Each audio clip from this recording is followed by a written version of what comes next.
Mother kicks daughter out after she gives birth to twins. 3 days later, the police knock on her door. Before we dive into the story, drop a comment below and tell us where you're watching from. Enjoy the story. The bright fluorescent lights of Mercy General Hospital cast harsh shadows across Rebecca Adams' face as another contraction gripped her body. At just 19, she clutched the metal railings of the hospital bed, her knuckles white with strain. Sweat beaded on her forehead as she fought back the scream building in her throat.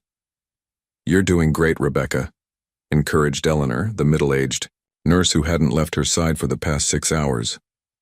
"Just breathe through it. That's it." Rebecca had never felt so alone. The father of her babies, her boyfriend of 2 years, had disappeared the moment she told him she was pregnant with twins. Her friends had slowly distanced themselves, uncomfortable with her situation and her mother. Rebecca winced, not from pain but from the memory of Vivian Adams' cold eyes when she'd first learned of the pregnancy.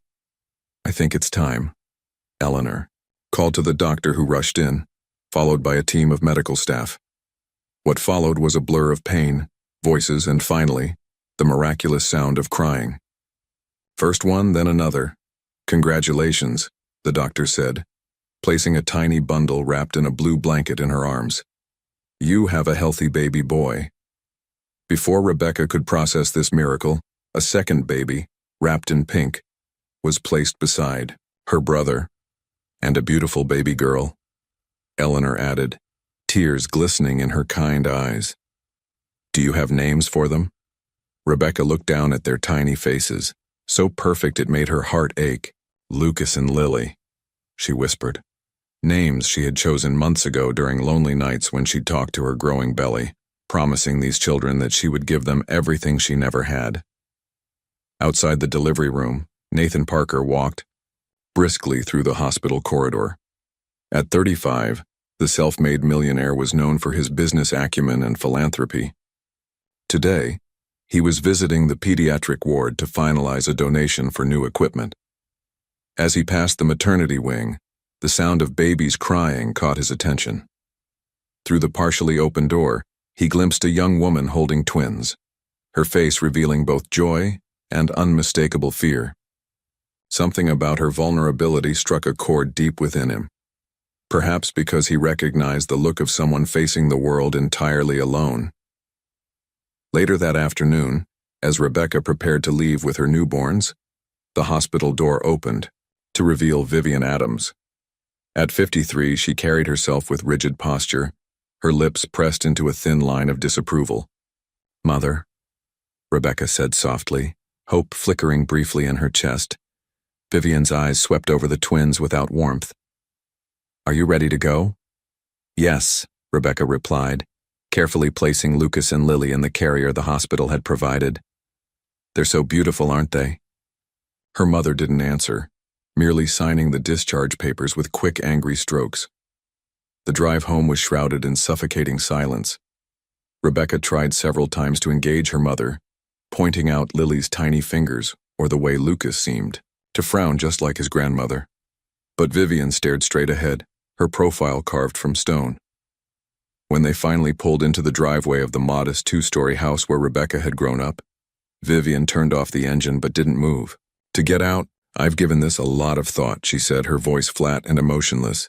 "I will not have those children in my house." Rebecca felt as though she'd been doused with ice water. What are you saying?" "The neighbors already talk enough about us," Vivian continued, her knuckles white on the steering wheel. "I won't face their judgment because of your mistakes." "They're not mistakes," Rebecca whispered, tears welling in her eyes. "They're my babies." "You have 1 hour to collect your things and leave," Vivian said, finally turning to look at her. "Daughter, I've already packed most of your clothes." In the back seat, Lily began to whimper as if sensing the tension. "Mother, please," Rebecca begged, her voice breaking. "Where am I supposed to go? How will I take care of them?" Vivian's expression didn't soften. "You should have thought of that before you got yourself pregnant."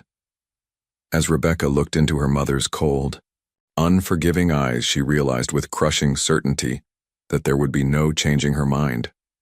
In the space of a heartbeat, whatever security she thought she had left crumbled to dust. In the hospital across town, Nathan Parker found himself unable to forget the young mother he'd glimpsed. He couldn't explain why her image haunted him, but as he signed the final papers for his donation, he found himself asking the hospital administrator about her. "I'm sorry, Mr. Parker," the woman replied. "I can't share patient information." Nathan nodded in understanding. Yet as he walked to his car, he couldn't shake the feeling that their paths would cross again, and that when they did, it would change everything. Rebecca stood on the sidewalk in front of her childhood home, a diaper bag slung over one shoulder, and the carrier with her newborn twins clutched in her shaking hands. The front door had closed behind her with devastating finality, and now the weight of her new reality crashed down upon her. "It's okay, sweethearts," she whispered to Lucas and Lily, who miraculously remained asleep despite their mother's world falling apart. "We're going to be fine." But the tremor in her voice betrayed her uncertainty. The afternoon sun was beginning to dip lower in the sky, and with it, Rebecca's hope diminished. She had exactly $43.27 to her name, all the cash she'd managed to grab from her dresser drawer before Vivian had practically pushed her out the door. She pulled out her phone with trembling fingers and scrolled through her contacts. Most of her friends had drifted away during her pregnancy, uncomfortable with her situation or pressured by their parents to distance themselves from the bad influence. Still, there had to be someone who would help. After 4 unanswered calls and 3 apologetic text responses, Rebecca's last hope vanished. Even Megan, her best friend since middle school, couldn't offer more than empty sympathy. "So sorry, Becca. My parents won't let me. Maybe try a shelter?" Tears blurred her vision as she began walking away from the only home she'd ever known. The weight of the carrier grew heavier with each step, but she pushed forward, her mind racing through increasingly desperate options. The local park was only a few blocks away. At least there would be benches where she could rest and figure out her next move. As she settled onto a wooden bench, Lily began to fuss, her tiny face scrunching up in hunger.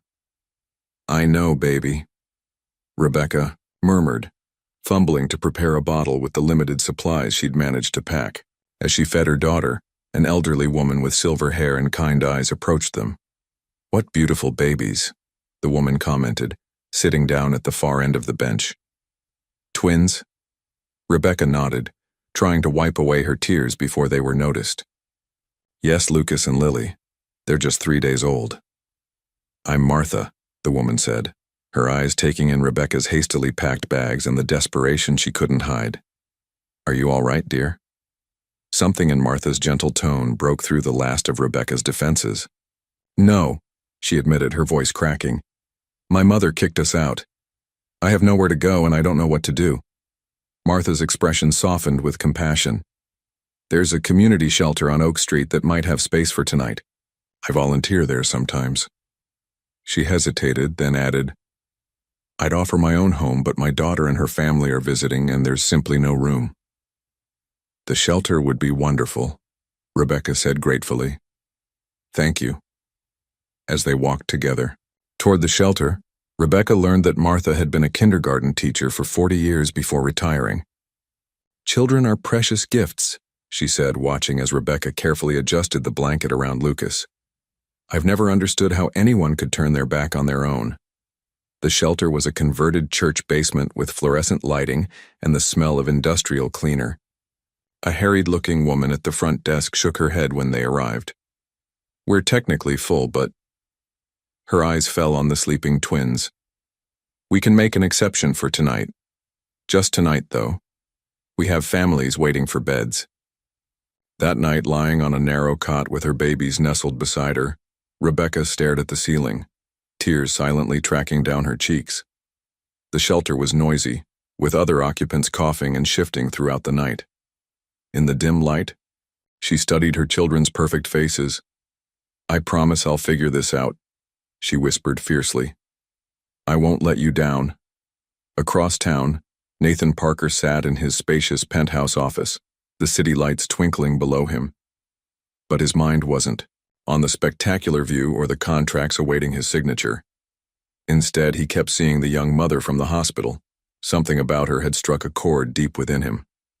"This is ridiculous," he muttered, pushing away from his desk. He had no connection to this woman, didn't even know her name, yet he couldn't shake the feeling that he was meant to help her somehow. Picking up his phone, he called Eleanor, the nurse he'd befriended during his regular visits to the hospital's pediatric ward. "Nathan, it's nearly midnight," Eleanor answered, her voice thick with sleep. "I'm sorry, but I need to ask about a patient. A young woman who delivered twins yesterday." Eleanor sighed. "You know I can't share patient information. It's against hospital policy and the law." "I understand, but—" Nathan paused, unsure how to explain his inexplicable concern. "I just want to make sure she's okay." There was a long silence on the other end before Eleanor spoke again. "All I can tell you is her first name, Rebecca, and that she left the hospital today with her mother." Another pause. "Nathan, why are you so interested in this girl?" It was a question he couldn't answer even to himself. "I don't know," he admitted. "Something about her situation feels familiar." After hanging up, Nathan walked to the window, gazing out at the city below. He'd been fortunate enough to escape his own difficult childhood, building a life and fortune beyond anything he could have imagined. But not everyone got lucky. He thought of the young mother, Rebecca, and her twins, hoping they were warm and safe tonight. Tomorrow, he decided, he would make some inquiries. It wasn't much, but it was a start. Morning came too quickly at the shelter. Rebecca was awakened by Lily's hungry cries, which soon triggered Lucas to join in.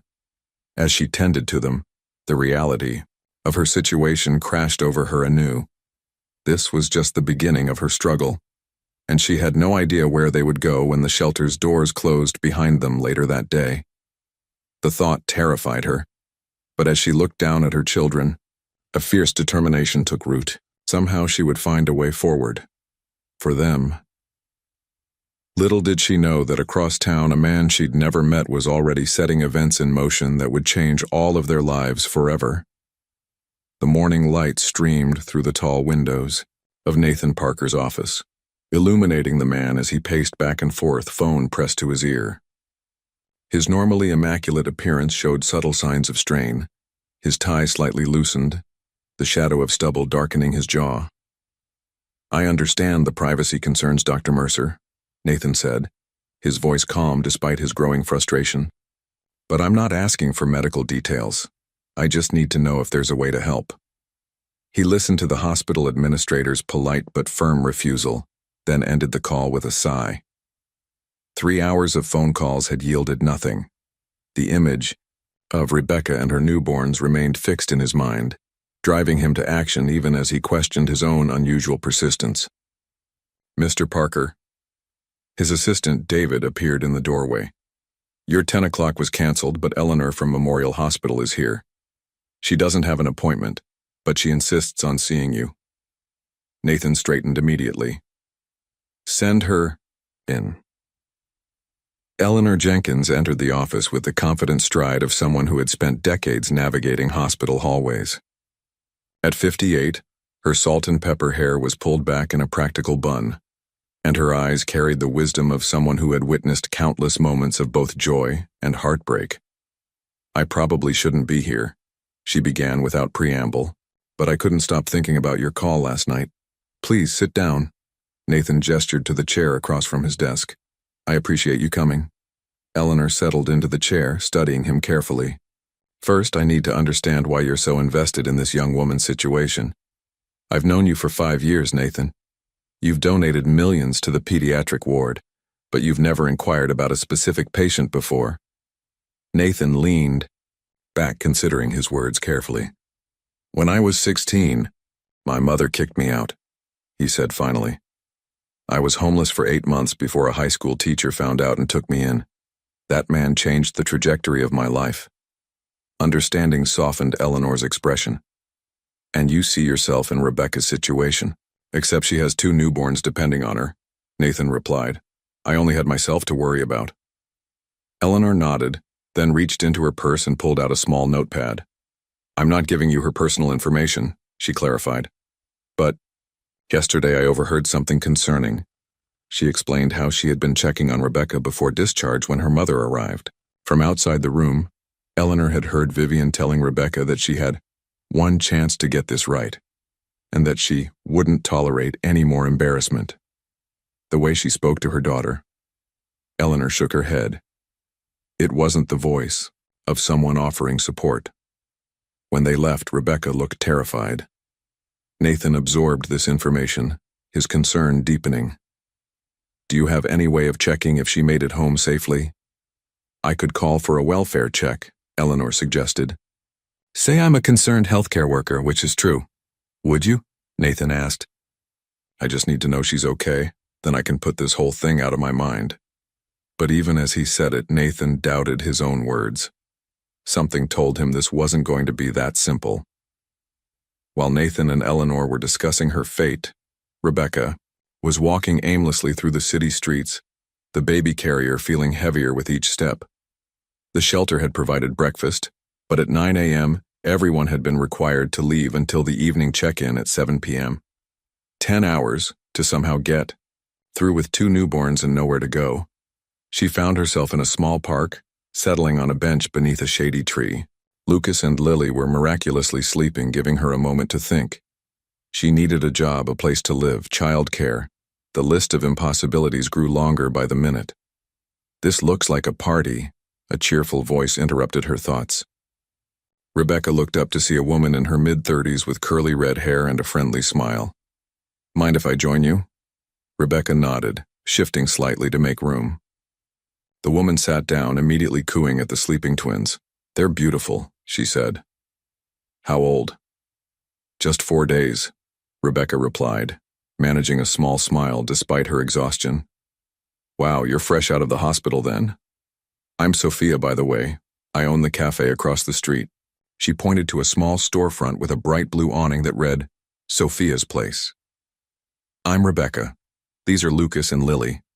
Sophia chatted easily, but Rebecca noticed her observant eyes taking in the overstuffed diaper bag, Rebecca's rumpled appearance, and the lack of a stroller for the twins. After a few minutes, Sophia's tone changed slightly. Forgive me if I'm overstepping, she said carefully. But is everything all right? You look like you've been through the ringer. Perhaps it was Sophia's genuine concern, or maybe Rebecca had simply reached her breaking point. But the whole story came pouring out. Her mother's rejection, the night at the shelter, her complete lack of options. By the time she finished, Sophia's expression had shifted from concern to determination. Okay, first things first. You need a safe place for today. My cafe has a small room in the back. It's not much, but it's private and you can rest there. I couldn't impose, Rebecca began. Nonsense, Sophia interrupted. I have a daughter in college. If she were in your situation, I'd hope someone would help her. She stood up decisively. Come on, I'll make you something to eat and we can figure out next steps. The back room of Sophia's cafe was small but clean, with a comfortable couch and a small table. For the first time since leaving the hospital, Rebecca felt a flicker of hope. As she fed the twins, Sophia brought in a sandwich and a cup of tea. I've been thinking, Sophia said, sitting across from her. I need help at the cafe, especially for the morning rush. It's not much, but if you're interested, the job is yours. You can bring the babies. My customers would love them. Rebecca stared at her, hardly daring to believe what she was hearing. You'd do that for me? You don't even know me. Sophia smiled. Sometimes we just need to trust our instincts. Mine are telling me you're a good person who's had a tough break. As they discussed the details, neither woman noticed the elderly man sitting at a table near the front window, watching them with interest. Howard Jenkins, recently retired from the police force and husband to nurse Eleanor, pulled out his phone and dialed his wife. Ellie, remember that young mother with twins you mentioned? I think I just found her. Across town, Eleanor had just finished telling Nathan about Howard's retirement habit of having morning coffee at Sophia's cafe when her phone rang. She listened intently, then turned to Nathan with wide eyes. You're not going to believe this, she said. Howard just spotted Rebecca at the cafe where he has breakfast. She's with the owner, Sophia Miller. Nathan stood immediately, grabbing his jacket. Let's go. As his driver navigated through the city streets toward the cafe, Nathan found himself rehearsing what he would say to this young woman he couldn't stop thinking about. How could he offer help without seeming intrusive or threatening? Why did he feel so strongly that he needed to be involved? He didn't have answers to these questions. But as the car pulled up in front of Sophia's place, he knew that whatever happened next would change multiple lives forever, including his own. Tihor. Bell above the door of Sophia's place jingled as Nathan and Eleanor entered. The cafe was quaint with mismatched furniture and local artwork adorning the walls. A few customers lingered over late morning coffee, including Howard, who nodded in their direction. "There she is," Eleanor whispered, gesturing toward the counter, where Sophia was showing Rebecca how to operate the espresso machine. Nathan froze, taking in the sight of Rebecca. In the hospital, he'd only caught a glimpse of her, but now he could see her clearly. The exhaustion etched in her young face, the determined set of her shoulders as she balanced one of the twins against her hip while learning her new task. "Maybe this was a mistake," Nathan muttered, suddenly uncertain. "She seems like she's figuring things out." Eleanor gave him a gentle push forward. "Go on, just introduce yourself." As they approached, Sophia looked up with the practiced smile of a cafe owner, but her expression quickly changed to one of recognition when she saw Eleanor. "Elle, what a surprise!" Sophia exclaimed, coming around the counter to embrace her. "Howard didn't mention you were stopping by." "It was a spontaneous decision," Eleanor replied, then gestured to Nathan. "This is Nathan Parker. He's a major donor to the hospital." Rebecca looked up at the mention of the hospital, her eyes widening slightly as they met Nathan's. She instinctively held Lily closer, her posture becoming defensive. "Hello," Nathan said, his usual confidence faltering. I saw you at the hospital the other day, with your twins." Rebecca's brow furrowed. "You were watching me?" "No, not like that," Nathan hastened to clarify. "I was there for a charity event and I happened to see you. I just wanted to make sure you were okay." Sophia looked between them with interest. "Rebecca, why don't you take a break? I'll watch the babies while you chat with Mr. Parker and Eleanor." Despite her reluctance, Rebecca allowed Sophia to take Lily, and they moved to a quiet table in the corner. Lucas remained asleep in his carrier nearby. "I don't understand," Rebecca said once they were seated. "Why would you be concerned about me?"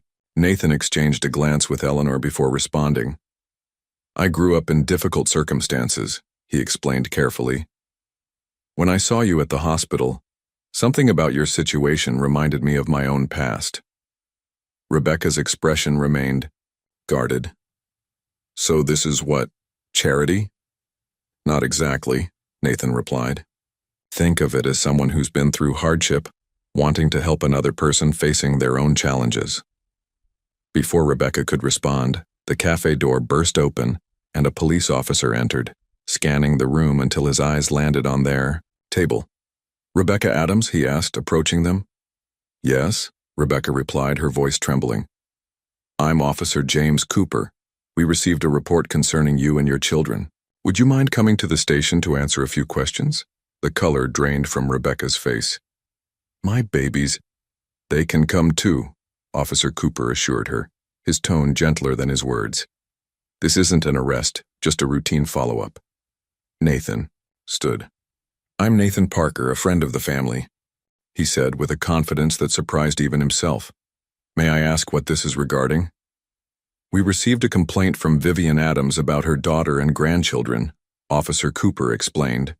"She's claiming abandonment." Rebecca gasped. "She kicked me out. How could she?" "That's why we need to talk," the officer interrupted, "to understand all sides of the situation." Nathan placed a steadying hand on Rebecca's shoulder. "I'll come with you," he said, "and I'll call my lawyer to meet us there." As they gathered the babies and prepared to leave, Rebecca looked at Nathan with a mixture of fear and gratitude. "Why are you helping me?" she whispered. Nathan's answer was simple. "Because everyone deserves someone in their corner. The police." Station smelled of industrial cleaner and stale coffee. Rebecca sat rigidly in a hard plastic chair, Lucas and Lily sleeping peacefully in their carriers beside her. Officer Cooper had led them to a small room. Not an interrogation room, he'd emphasized, but a family consultation space. The pale blue walls and children's drawings did little to ease Rebecca's anxiety. Nathan sat beside her, his presence surprisingly comforting for someone she'd just met. He'd made 3 phone calls on the way to the station, one to his lawyer, one to Sophia, asking her to close the cafe and join them, and one to Martha from the shelter, whose number Rebecca had fortunately saved. "Try to stay calm," Nathan said quietly. "Jessica is one of the best family lawyers in the city. She'll be here any minute." Rebecca nodded, though her heart continued to race. "I don't understand how my mother could do this. She's the one who threw us out, and now she's claiming I abandoned my babies." "Some people rewrite history to protect themselves," Nathan replied, his voice carrying a weight that suggested personal experience. "It's easier than admitting they did something wrong." The door opened, and Officer Cooper entered with a smartly dressed Asian woman in her 40s. "Ms. Adams, this is Detective Lynn from Family Services. She specializes in cases involving children." Detective Lynn sat across from them, her expression professional but not unkind. "Thank you for coming in, Ms. Adams. I understand this must be difficult with newborns." Rebecca straightened. "My mother is lying. She kicked us out of the house 3 days ago, right after we came home from the hospital. She said she couldn't handle the shame of having a teenage daughter with babies." Detective Lynn nodded, making notes. "We'll get to that. First, could you tell me where you and your children have been staying?" As Rebecca explained about the shelter and Sophia's cafe, the detective's pen moved quickly across her notepad. When she finished, Detective Lynn looked up. "Your mother tells a different story. She claims you left voluntarily and hasn't heard from you since, causing her great distress." "That's not true," Rebecca exclaimed, loud enough to make Lily stir. She lowered her voice, gently rocking the carrier. "She gave me 1 hour to pack and leave. She said she wouldn't have those children in her house." The door opened again, and a woman with a sleek dark bob and sharp eyes entered. "I'm Jessica Chen, Ms. Adams' attorney," she announced, setting her briefcase on the table. "I'd like a moment with my client before this continues." "Of course," Detective Lynn replied, standing. "Officer Cooper and I will wait outside." When they were alone, Jessica turned to Rebecca. "Nathan briefed me on the way over. I need you to tell me everything, and I mean everything, about your relationship with your mother and what happened when you brought the twins home." Rebecca took a deep breath and began recounting her childhood with Vivian, the coldness, the criticism, the impossibly high standards. She described her mother's reaction to her pregnancy, the threats to disown her, and finally, the ultimatum that had left her and the twins homeless. Jessica listened intently, occasionally jotting notes. "Do you have any proof of what happened? Text messages, voicemails, witnesses?" "The neighbors might have seen me standing outside with all my bags," Rebecca offered weakly. "But I don't have messages. My mother always preferred to criticize me, in person." "What about before, during your pregnancy? Any texts showing her attitude then?" Rebecca pulled out her phone, scrolling through old messages. "Here," she said, finding a particularly harsh exchange from her 6th month. "And there are more." Jessica reviewed the messages, her expression grim. "This establishes a pattern of behavior. It's a start." She turned to Nathan. "You mentioned a woman named Martha. From the shelter?" "She's on her way," Nathan confirmed. "She found Rebecca and the twins in the park that first night." "Good. Witness testimony will help." Jessica closed her notebook. "Rebecca, when they come back in, let me do most of the talking. If they ask you a direct question, answer truthfully but briefly. The less emotional, the better." When Detective Lynn and Officer Cooper returned, they were accompanied by a third person, a middle-aged man with kind eyes and a calm demeanor. "This is Dr. Reeves, a social worker who specializes in family reunification," Detective Lynn explained. Rebecca felt her stomach drop. "Reunification?" You want to send me back to live with my mother? Jessica placed a warning hand on Rebecca's arm. My client has made it clear that her mother created an unsafe environment for her and her newborns. Reunification is premature at this stage. Dr. Reeves smiled reassuringly. We're not making any decisions today. We're gathering information to determine the best course of action for the children. The conversation that followed was tense but controlled, with Jessica skillfully navigating each question.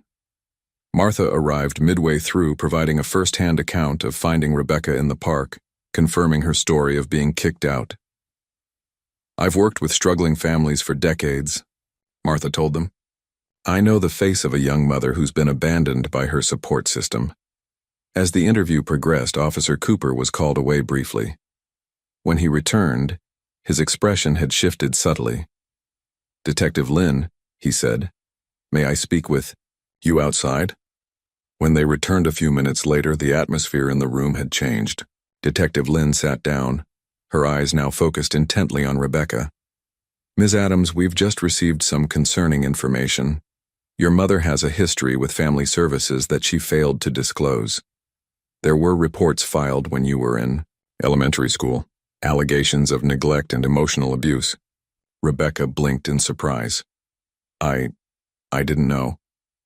The cases were closed without action due to insufficient evidence, Detective Lynn continued. But in light of the current situation, we're reopening that investigation. Jessica leaned forward. What does this mean for my client and her children? For now, we need to ensure the babies have a safe, stable environment, Dr. Reeves explained. Ms. Adams, do you have somewhere you can stay? Someone who can support you while you care for your children? Before Rebecca could answer, Nathan spoke up. I have a fully furnished apartment in my building that's currently vacant. Rebecca and the twins are welcome to stay there as long as they need to. I can also provide a stipend to cover living expenses while she gets on her feet. All eyes turned to him in surprise. That's very generous, Mr. Parker, Detective Lynn said carefully. May I ask what your relationship is to Ms. Adams? Nathan met her gaze steadily. I was in a similar situation when I was younger.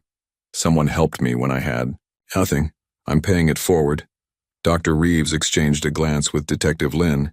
We'll need to conduct a background check, Mr. Parker, and inspect the apartment before approving such an arrangement.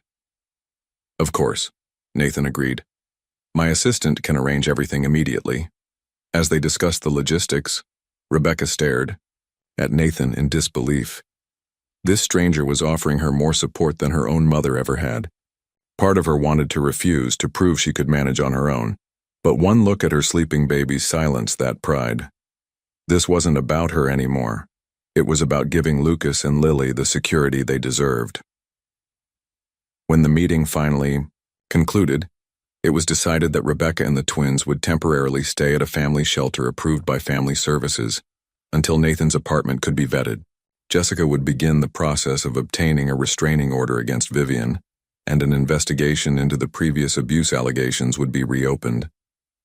As they left the station, Rebecca turned to Nathan, her voice barely above a whisper. I don't know how to thank you. Nathan's smile was gentle. You just focus on those babies, the rest will fall into place. What neither of them realized as they walked to Nathan's waiting car was that this was just the beginning of a journey that would uncover secrets far darker than either could imagine. Secrets that had shaped both their lives in ways they were only beginning to understand. 3 days after the police station interview, Rebecca stood in the center of a sunlit apartment, hardly able to believe what she was seeing. The space was stunning. An open floor plan with large windows overlooking the city, modern furniture, in soft creams and blues, and most surprisingly, a fully equipped nursery with 2 cribs, a changing table, and a rocking chair. This is too much, she whispered, cradling Lily against her shoulder while Lucas slept in the portable bassinet Nathan had provided. It's just sitting empty otherwise, Nathan replied, watching her reaction carefully. The company keeps it for visiting executives, but it's rarely used. Family Services had conducted their inspection the previous day, and Jessica had fast-tracked the paperwork. Rebecca had spent only 2 nights at the approved shelter before being cleared to move into Nathan's building.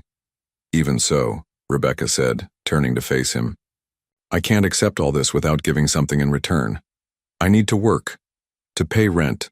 You will, Nathan assured her. Once you're settled. Sophia already mentioned she'd love to have you back at the cafe when you're ready. A knock at the door interrupted them. Jessica Chen entered, carrying her ever-present briefcase and a stack of folders. Good, you're both here, she said, setting her materials on the dining table. We need to discuss next steps. Over the next hour, Jessica outlined the legal landscape they were facing. The investigation into Vivian had uncovered more than anyone expected. Not only were there previous reports of emotional abuse toward Rebecca, but Officer Cooper had discovered financial irregularities suggesting Vivian had been misappropriating funds from Rebecca's college savings account, money left by Rebecca's father before his death. We have enough for a solid case against her, Jessica explained. But that's not our immediate concern. Right now, we need to ensure you have legal protection and financial support for the twins. She produced a stack of forms for Rebecca to sign, applications for emergency assistance, custody documents confirming Rebecca as the twins' sole guardian, and paperwork to begin recovering the missing funds. What about Jacob? Rebecca asked softly, mentioning the twins' father for the first time since Nathan had met her. Should we be worried about him trying to claim custody? Jessica's expression turned grave. Has he contacted you since you told him about the pregnancy? Rebecca shook her head. He blocked my number. Last I heard, he'd left for college in California. Then we'll deal with that if it becomes necessary, Jessica replied. For now, focus on getting settled and caring for your children. As Jessica packed up her documents, Nathan's phone rang. He stepped into the hallway to answer it, returning moments later with a concerned expression. That was my security team, he said once Jessica had left. Apparently, a woman matching your mother's description was asking questions about you in the lobby earlier today. She didn't get past reception, but I wanted you to know. Rebecca felt her chest tighten. She knows I'm here? How? The police report likely mentioned my name, Nathan explained gently. It wouldn't be hard to figure out where I live. Rebecca sank onto the couch, suddenly feeling the weight of everything crashing down on her. Will this ever end? Why can't she just leave us alone? Nathan sat beside her, careful to maintain a respectful distance. Some people can't accept when they're wrong. It threatens their entire sense of self. His words carried such personal weight that Rebecca found herself studying his face more carefully. You sound like you're speaking from experience. Nathan was quiet for a moment, his eyes fixed on a point somewhere beyond the windows. My mother was an addict, he finally said. When I was 16, she chose her boyfriend over me. He didn't want a teenager around, so she kicked me out. He gave a short, humorless laugh. She told everyone I ran away, even convinced herself it was true. What did you do? Rebecca asked softly. Survived.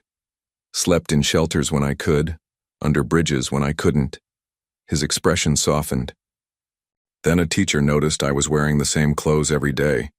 He and his wife took me in, helped me finish school. I got scholarships, worked 3 jobs, built my company from nothing. And your mother? She died 5 years ago, Nathan said simply. We never reconciled. The regret in his voice was palpable, and Rebecca understood now why he felt so compelled to help her. She reached out impulsively, placing her hand over his. Thank you, she said, not just for the apartment, but for understanding. Nathan smiled, the sadness in his eyes receding slightly. Get some rest. I've increased security in the building, so try not to worry about your mother. You're safe here. After Nathan left, Rebecca found herself drawn to the nursery, where she gently transferred the now-awake Lucas into his new crib. The babies looked impossibly tiny in the carefully designed room, their curious eyes taking in the colorful mobile, hanging above them. We got lucky, didn't we? She whispered to them. Someone is finally on our side. She thought about Nathan's story, how different his life might have been without that teacher's intervention. It reminded her that kindness wasn't just about generous gestures. Sometimes it was about completely altering the trajectory of someone's life. That evening, as Rebecca rocked Lily to sleep, her phone buzzed with a text from an unknown number. Her heart skipped a beat as she read it. "You can't hide behind your rich boyfriend forever. Those babies deserve a real family, not a teenage mother who can't even support herself. I'm filing for grandparental rights." Mom. Rebecca's hands trembled, so badly she nearly dropped the phone. She immediately forwarded the message to Jessica, then after a moment's hesitation to Nathan as well. Nathan's response came within minutes. "Don't respond. Jessica will handle this. Try to get some sleep and we'll talk in the morning." But sleep wouldn't come easily that night. Every time Rebecca closed her eyes, she saw her mother's cold expression, heard her cutting words. The threat of losing her children, the only people in the world who truly belonged to her, was too terrifying to contemplate. By morning, exhaustion had taken its toll. Rebecca moved through her routine mechanically, feeding and changing the twins with practiced motions while her mind raced with worst-case scenarios. The knock on her door at 9 a.m. brought both relief and anxiety. Nathan stood there, Jessica at his side, both wearing expressions that did little to calm her nerves. "We need to talk," Jessica said, stepping inside. "Your mother has indeed filed a petition for grandparental visitation rights. It's a long shot given the circumstances, but we need to prepare." Nathan moved immediately to the kitchen, preparing coffee while Jessica spread her documents across the dining table. Rebecca listened numbly as the lawyer outlined what would happen next: court dates, testimonies, character witnesses. "The good news," Jessica continued, "is that her text gives us evidence of harassment.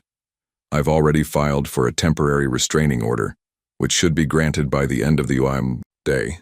"Will it stop her?" Rebecca asked, bouncing Lucas gently as he fussed. "Legally, yes. Practically," Jessica shrugged. "That depends on how determined she is." Nathan brought coffee for the adults and took Lucas from Rebecca's arms with a natural ease that surprised her. The baby settled against his chest, tiny fingers clutching at his shirt. "You're good with him," Rebecca observed, momentarily distracted from her worries. Nathan smiled. "My teacher's wife, the one who took me in, ran a daycare from their home. I helped out sometimes." Jessica cleared her throat, bringing them back to the matter at hand. "There's something else you should know. I've been doing some digging into your mother's past, trying to understand her behavior patterns." She pulled a folder from her briefcase, hesitating before opening it. "Rebecca, what do you know about your father's death?" Rebecca blinked, surprised by the change in topic. "Not much. He died when I was 3. Car accident, Mom said. She doesn't talk about him." Jessica and Nathan exchanged a glance that sent a chill down Rebecca's spine. "What? What is it?" "Your father didn't die in a car accident," Jessica said gently. "According to the records I found, Thomas Adams died of an overdose. There was an investigation because the circumstances were unusual." Rebecca felt as though the floor had dropped from beneath her. "What do you mean, unusual?" "The police suspected your mother might have been involved, but there wasn't enough evidence to charge her," Jessica explained. "The case was closed, but the detective made notes about inconsistencies in her story." "That's impossible," Rebecca whispered, though even as she said it, doubt crept in. Her mother had always been secretive about her father, refusing to show pictures or tell stories about him. She wouldn't. She couldn't. "We don't know anything." "For certain," Nathan interjected, giving Jessica a warning look. "This was 20 years ago and the case was closed." "But it establishes a pattern," Jessica insisted. "If your mother has a history of deception, especially about something this significant, it strengthens our position that she's not a suitable influence in the twins' lives." Rebecca felt numb. If her mother had lied about something as fundamental as her father's death, what else might she have hidden? And how could Rebecca have lived her entire life without suspecting the truth? "I need some air," she said suddenly, standing up so quickly that her chair scraped loudly against the floor. "Rebecca," Nathan began, concern evident in his voice. "Just give me a minute, please." She stepped onto the balcony, closing the door behind her. The city sprawled below, thousands of lives unfolding in the morning sunlight, each with their own secrets and sorrows. She thought about her father, a man reduced to a handful of vague memories and the occasional dismissive comment from her mother. Had she ever really mourned him properly? Had she ever known him at all? Through the glass door, she could see Nathan, settling Lucas in his bassinet, while Jessica continued organizing her papers. These strangers had become her support system, uncovering truths that her own family had buried. The irony wasn't lost on her, that she'd found more honesty and care from people she'd known for days than from the woman who had raised her. Taking a deep breath, Rebecca opened the door and stepped back inside. "I want to know everything," she said firmly. "No matter how painful it is.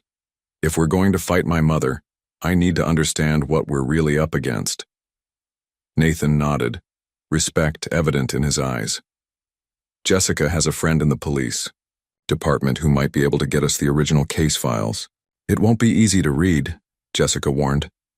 "None of this is easy," Rebecca replied, glancing at her sleeping babies.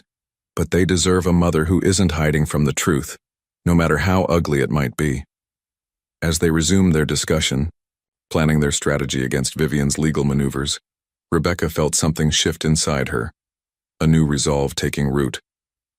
Her mother had spent years controlling the narrative, twisting reality to suit her needs.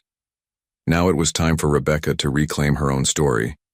Whatever secrets lay buried in the past, she would face them, not just for herself, but for Lucas and Lily, whose future depended on her strength. The manila folder sat on Rebecca's coffee table, its contents threatening to unravel everything she thought she knew about her childhood. 3 days had passed since Jessica had dropped it off with a sympathetic squeeze of her shoulder and instructions to call any time, day or night, once she'd read it. Rebecca had placed it on the table, and there it remained, untouched as she focused on the rhythms of caring for the twins, feeding, changing, soothing their occasional cries. The routine provided a welcome distraction from the truths waiting to be revealed. A knock at the door pulled her from her thoughts. Through the peephole, she saw Nathan holding 2 takeout bags. "I thought you might be hungry," he said when she let him in, "and maybe in need of adult conversation." Rebecca smiled gratefully. The apartment, for all its luxury, had started to feel isolating. "You have no idea. The only words I've spoken today have been baby talk." They settled at the dining table, unpacking containers of pasta and salad. Nathan glanced at the folder still sitting on the coffee table. "You haven't opened it," he observed. Rebecca shook her head. "I'm afraid of what I'll find." "That's understandable," Nathan said, serving her a portion of fettuccine. "But knowledge is power, Rebecca. Whatever's in there, knowing it gives you an advantage. What if it's worse than we thought?" Rebecca pushed her food around with her fork. "What if my mother is capable of, I don't know, something truly horrible?" Nathan considered this. "Then we'll be better prepared to protect you and the twins." They ate in comfortable silence for Iao, a few minutes before Rebecca gathered her courage to ask something that had been nagging at her. "Nathan, why are you really doing all this? And don't say it's just because someone helped you once. This goes beyond paying it forward." He set down his fork, meeting her gaze directly. "You deserve the truth." He took a deep breath. "When I saw you at the hospital, you reminded me of someone, a young woman I knew years ago. Her name was Claire, and she was in a situation similar to yours." "What happened to her?" Rebecca asked softly. "She didn't make it," Nathan replied, his voice tight with old pain. "She had a baby at 17, was kicked out by her religious parents. I was just starting my business then, barely making ends meet myself. I offered what little help I could, but—" He trailed off, his eyes distant. "She gave her baby up for adoption and fell into depression. Overdosed 6 months later." Rebecca reached across the table and squeezed his hand. "I'm so sorry. I've always wondered if I could have done more," Nathan continued. "When I saw you, it felt like a second chance, not to save Claire, but to make sure another young mother didn't face the world alone." His honesty touched her deeply, transforming her perception of him. Not just a wealthy benefactor with a savior complex, but a man carrying his own regrets and seeking redemption. "Thank you for telling me," she said, "and for everything you've done." After dinner, with the twins asleep in their cribs, Rebecca finally pulled the folder onto her lap. Nathan sat beside her, a silent pillar of support. "Whatever's in here," he said, "you don't have to face it alone." With trembling fingers, Rebecca opened the folder. Inside were police reports, witness statements, and autopsy results. The clinical documentation of her father's final days. She read in silence, occasionally gasping or wiping away tears. Thomas Adams hadn't simply overdosed. According to the reports, he had been found with a suspicious injection mark on his arm, despite no history of intravenous drug use. Witnesses stated he had been seeking divorce from Vivian after discovering financial improprieties. Most damning were the toxicology reports showing a drug that Thomas, a diabetic, would never have willingly taken.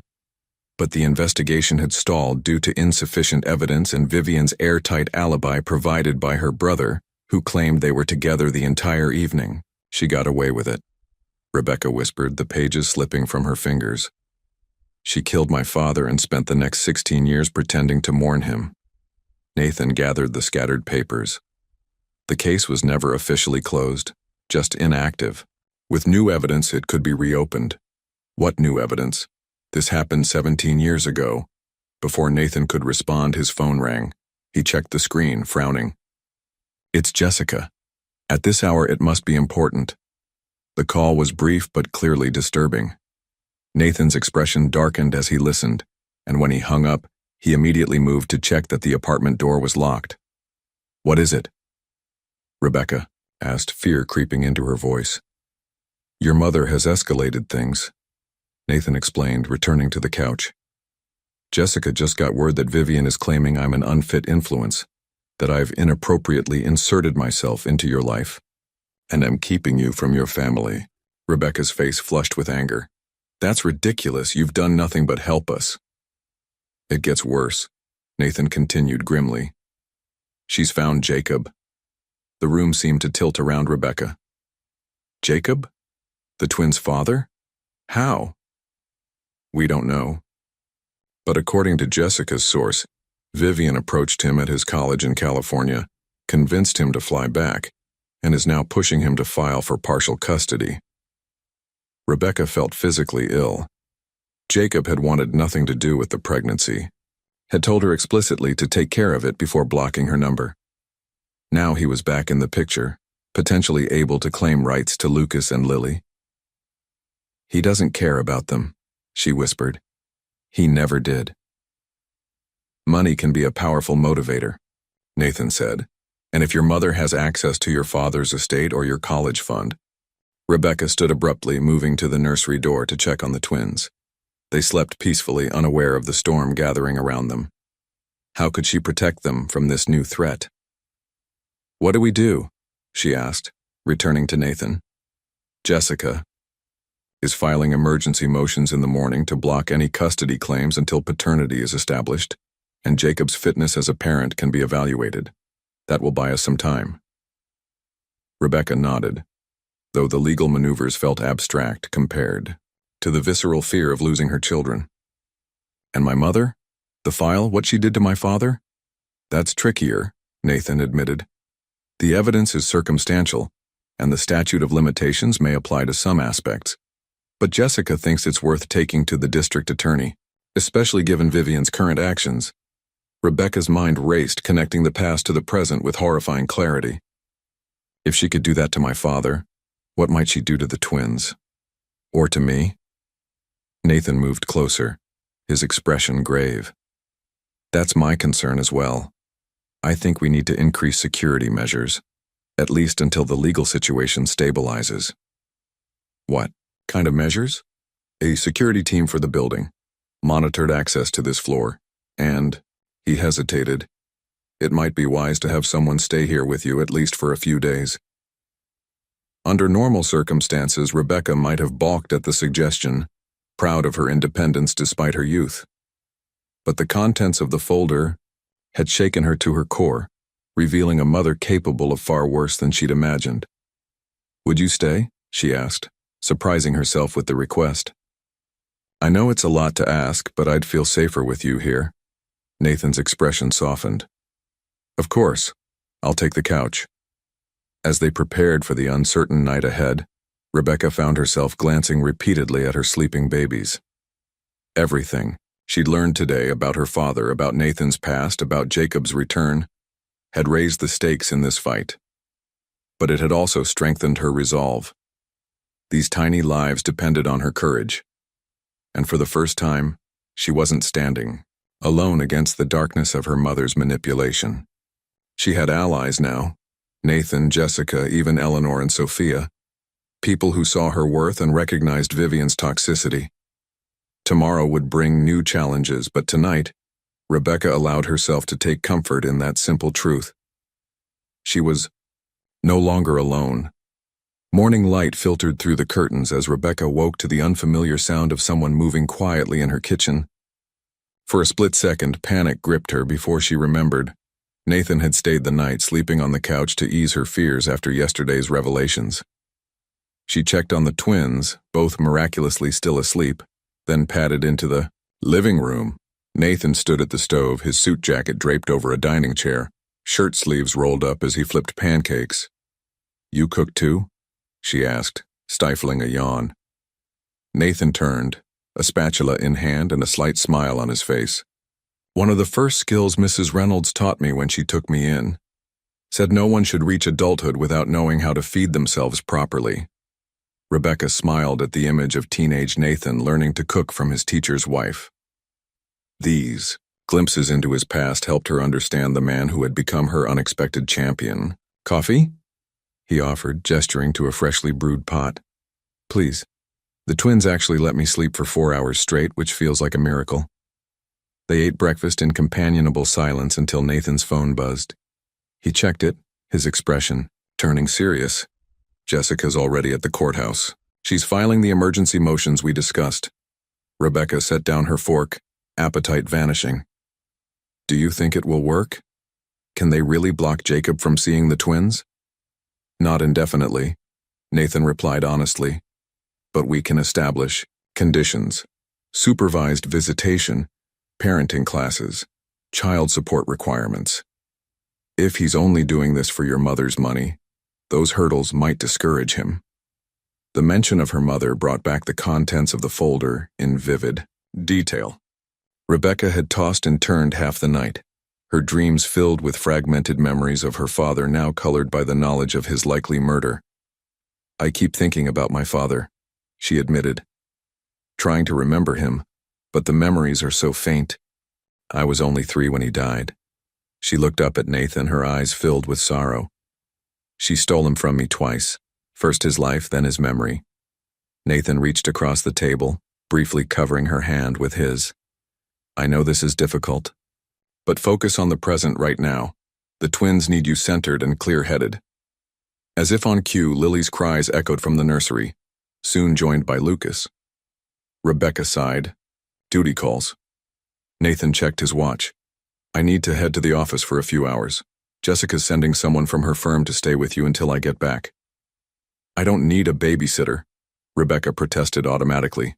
"Not a babysitter," Nathan corrected gently. "Security. Until we know exactly what your mother and Jacob are planning, we can't be too careful." The gravity in his voice silenced her objections. She nodded, acknowledging the wisdom in his caution. After Nathan left, Rebecca settled into her morning routine with the twins. As she fed Lucas, her mind kept returning to Jacob. They had dated for nearly 2 years in high school, and she had genuinely believed they were in love. His reaction to her pregnancy had been a devastating betrayal, revealing a selfishness she hadn't seen before.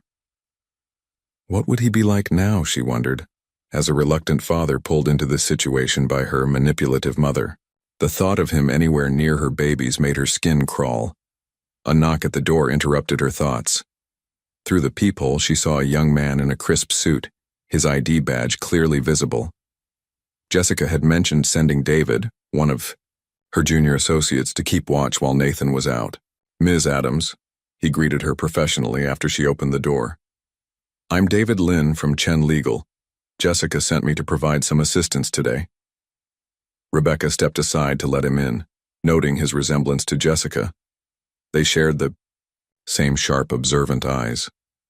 Are you related to Jessica? My cousin, he confirmed with a smile. Law runs in the family. David settled in the living room, opening his laptop and setting up what appeared to be a small workstation. Don't mind me, he assured her. I've got briefs to review. Just pretend I'm not here unless you need something. Rebecca appreciated his professional discretion. Having a stranger in her space could have felt intrusive, but David faded into the background, occasionally taking calls in hushed tones or typing rapidly on his laptop. Around noon, Jessica called with an update. The emergency motion had been filed, and a hearing was scheduled for the following morning. Until then, neither Jacob nor Vivian could legally approach Rebecca or the twins. We've also petitioned to have the investigation into your father's death reopened, Jessica added. The district attorney was interested but cautious. It's been 17 years, and evidence degrades. What are our chances? Rebecca asked, pacing, the nursery with Lily on her shoulder. Hard to say.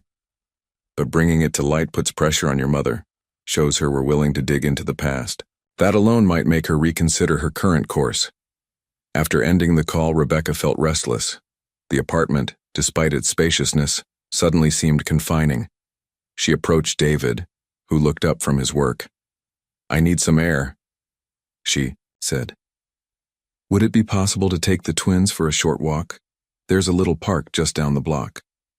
David hesitated. Jessica's instructions were to keep you in the apartment. Please, Rebecca interrupted. I've been cooped up for days. Just 30 minutes, that's all I'm asking. David considered this, then nodded. All right, but I'm coming with you, and we stay within sight of the building. The compromise was fair enough. Rebecca quickly packed the diaper bag and prepared the twins for their first real outing since moving into the apartment. The double stroller Nathan had delivered yesterday was sleek and maneuverable, making it easy to navigate through the lobby and onto the sidewalk. The late October air carried a crispness that felt refreshing after days indoors. Rebecca pushed the stroller with David, walking beside her, his eyes constantly scanning their surroundings. They reached the small park where Rebecca found a bench in the sunshine. The twins were awake but content, taking in the new sights and sounds with wide eyes. They're beautiful, David commented, his professional demeanor softening as he glanced at the babies. Look just like you. Rebecca smiled, pride momentarily overshadowing her worries. Lucas has his father's chin, though, and Lily, I think she has his eyes. As soon as she mentioned Jacob, she regretted it. The brief peace of the outing was shattered, by reality crashing back in. She was in a legal battle with this man who had once claimed to love her, fighting for her right to raise her own children. Jessica's very good at what she does, David said, seeming to sense her shift in mood. I've never seen her lose a case she cared about, and she definitely cares about yours. Why do you think that is? She barely knows me. David shrugged. Jessica has a thing about families. Her own was complicated. She believes children deserve better than to be pawns in adult games. Rebecca appreciated his candor, but before she could respond, she noticed David suddenly stiffen, his gaze fixed on something. Across the street, following his line of sight, she saw a man leaning against a parked car watching them intently. We're leaving, David said quietly but firmly. Now. What is it? Rebecca asked, her heart beginning to race. That man has been following us since we left the building. Get the stroller ready. Rebecca's hands trembled as she adjusted the twins' blankets, preparing to move. The stranger across the street straightened and, to her horror, began walking toward them. David? She whispered, fear evident in her voice. Stay calm, he instructed, positioning himself between Rebecca and the approaching man. His hand moved, inside his jacket, and Rebecca wondered if he was armed. The stranger was perhaps 30, with dark hair and the lean build of someone who spent time at the gym. As he drew closer, a shock of recognition hit Rebecca like a physical blow. Jacob, she gasped. He stopped a few feet away, his expression unreadable. Rebecca. You need to leave, David stated firmly. Ms. Adams has a protective order pending. Any contact violates the terms of the emergency motion filed this morning. Jacob ignored him, his eyes fixed on the stroller. Are those them? My kids? Rebecca instinctively moved the stroller behind her. You lost the right to call them yours when you blocked my number and told me to take care of it. A flash of something. Shame? Anger crossed Jacob's face. I was scared, okay? 19 and about to start college. I wasn't ready. And you think I was? Rebecca countered, her voice rising. You think anyone's ever truly ready? The difference is, I stepped up. You ran away. David had his phone out now, clearly messaging someone. Mr. Mitchell, I'm giving you one more chance to leave peacefully before I call the police. Jacob held up his hands. I just want to see them. I have rights. Rights? Rebecca echoed incredulously. You haven't contributed a single dollar, haven't lost a single night's sleep. You have obligations, Jacob, not rights. Your mother said you'd be difficult. Jacob muttered, his jaw tightening. The mention of Vivian sent ice through Rebecca's veins. So it's true. You're working with her. Jacob at least had the decency to look uncomfortable. She found me at school, said you were in trouble, that you'd fallen in with some rich guy who was isolating you from your family. Rebecca laughed bitterly. Is that what she told you? Not that she kicked me out with newborn twins? Not that she's been emotionally abusing me my entire life? Look, I don't know what happened between you two. No, you don't, Rebecca interrupted, sharply. And you clearly didn't bother to find out before agreeing to whatever scheme she's concocted. A sleek black car pulled up to the curb, and Nathan emerged, his expression thunderous. Jacob took a step back as Nathan approached, clearly recognizing a more formidable opponent. Everything all right here? Nathan asked, his voice deceptively calm. Just having a conversation with the mother of my children, Jacob replied, though his bravado was visibly faltering. A conversation that violates a court order, David interjected, showing his phone with what Rebecca assumed was confirmation of the filed motion. Nathan turned to Rebecca. Are you and the twins okay? She nodded, grateful for his arrival. We're fine. Jacob was just leaving. Jacob looked between them, his expression hardening. This isn't over. Your mother was right about him. He jerked his chin toward Nathan. What's he getting out of this arrangement, Becca? No one does something for nothing. The insinuation made Rebecca's cheeks burn with anger, but Nathan remained unruffled. Mr. Mitchell, he said evenly, I understand you're young and likely being manipulated by Vivian Adams. I'm willing to overlook this incident if you leave now and communicate through proper legal channels going forward. Jacob hesitated, clearly torn between backing down and saving face. Finally, he took a step back. Tell my kids I came to see them, he said to Rebecca. When they're old enough to understand. I'll tell them the truth, she replied. All of it. After Jacob left, the tension seemed to drain from the air. Nathan placed a protective hand on Rebecca's shoulder. Let's get you and the twins back inside. David looked mortified. Mr. Parker, I'm so sorry. I shouldn't have agreed to leave the apartment. It's not your fault, Nathan assured him. We couldn't have anticipated Jacob would find us so quickly, but it does mean we need to rethink our security arrangements. Once they were back in the apartment, Rebecca collapsed onto the couch, the adrenaline crash leaving her shaky and exhausted. Nathan settled the twins in their cribs before joining her. How did he find us so fast? Rebecca wondered aloud. And how did you know to come? David texted me, Nathan explained. As for Jacob, I suspect your mother has been watching the building. She probably called him as soon as you stepped outside. The thought of her mother lurking, spying on her movements sent a chill down Rebecca's spine. I feel like a prisoner. I know, Nathan acknowledged sympathetically. But it's temporary.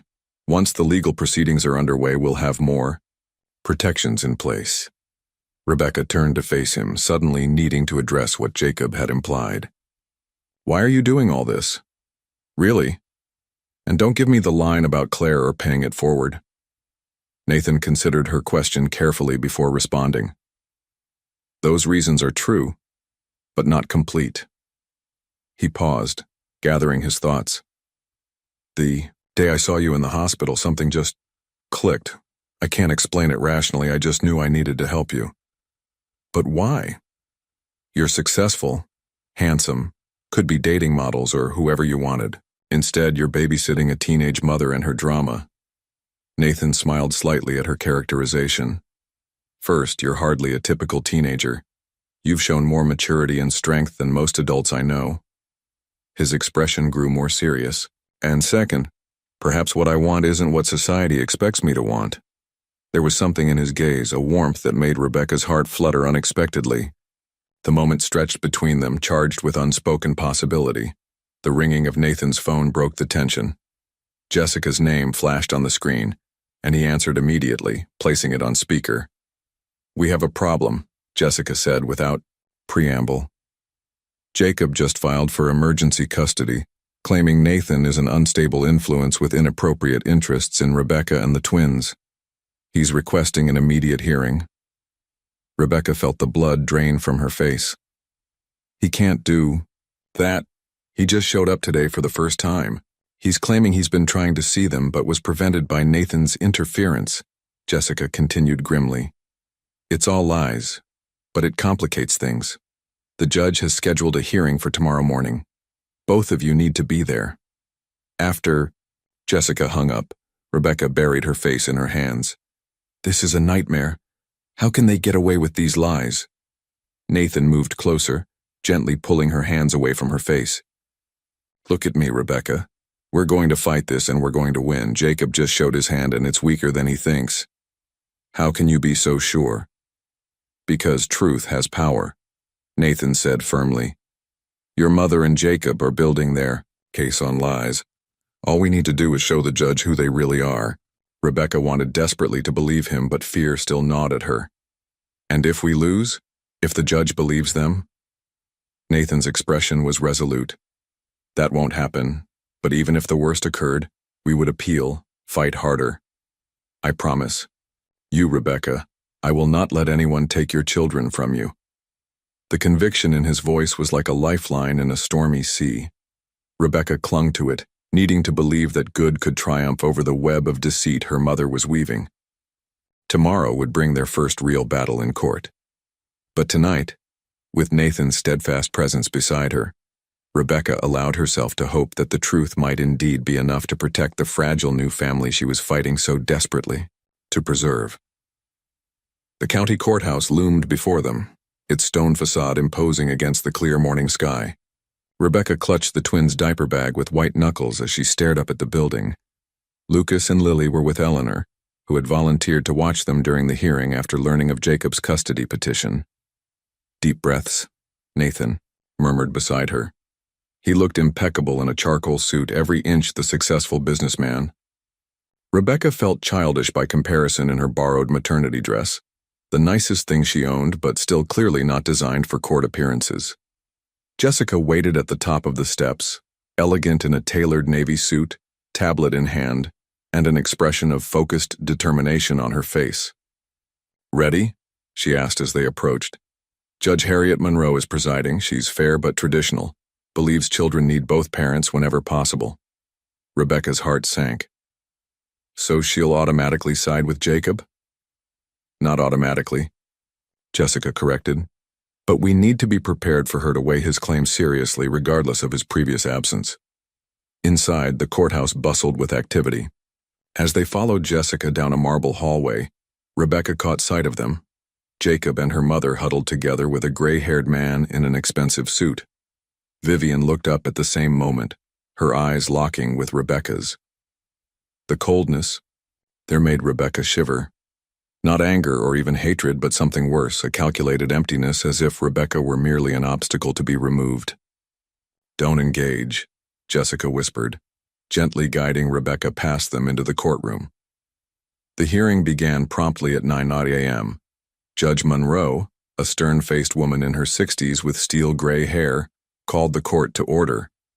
Rebecca sat between Nathan and Jessica at one table, while Jacob, Vivian, and their attorney, introduced as Harrison Wells, a family law specialist, sat at the other. This is a hearing regarding Emergency Custody Petition 47329, Mitchell versus Adams, Judge Monroe began, looking over her glasses at the assembled parties. Mr. Wells, as the petitioning party, you may begin. Wells rose smoothly, his voice resonant in the wooden chamber. Your Honor, my client, Jacob Mitchell, is the biological father of twins Lucas and Lily Adams, born October 12th of this year. Until recently, Mr. Mitchell was unaware of the circumstances surrounding their birth and his paternal rights. Rebecca clenched her jaw, fighting to maintain her composure as Wells wove a narrative that twisted reality. According to him, Jacob had been distraught upon learning of the pregnancy, but needed time to process the news.